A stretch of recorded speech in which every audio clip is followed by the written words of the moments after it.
So CareFlight is a very diverse organisation. We deliver different types of patient care, so we are responsible for going to severely injured patients, both in Sydney and in Darwin.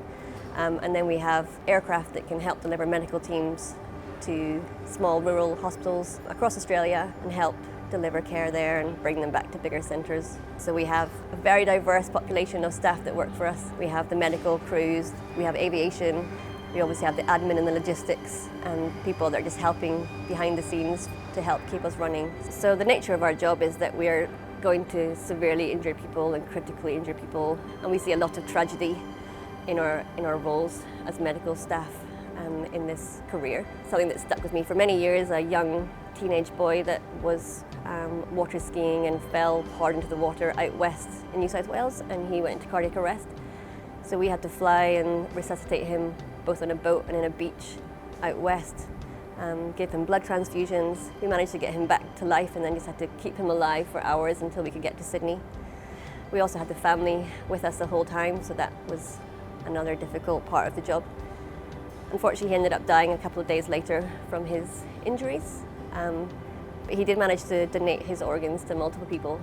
And that's the kind of thing that keeps us going in this job, is that that young child was allowed to die with his family in intensive care rather than on a beach in New South Wales, and also that he got to donate his organs and save other children. The way that we get over jobs like that is to, first of all, everyone around us knows what's happening, so we have a very supportive group of people that contact us and keep an eye on us. It's important to speak to our family and friends about what we've seen. CareFlight has been amazing from the top down at supporting all our mental health initiatives. When I got to CareFlight, knowing I was working with emergency service workers and first responders, I knew that they are at higher risk of mental health issues or exposed to trauma more than most people in their day-to-day work.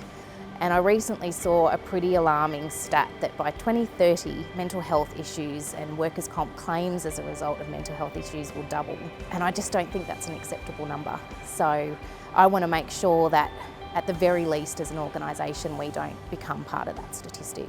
We rolled out the Black Dog Institute training for our managers. It really was to help people identify the signs, understand the importance of good mental health, know where to access supports, also just know how to have a conversation. And I think that's been one of the biggest changes for us as an organisation, is really being able to openly talk about when we're not okay, so that we're creating the right, safe environment for our team.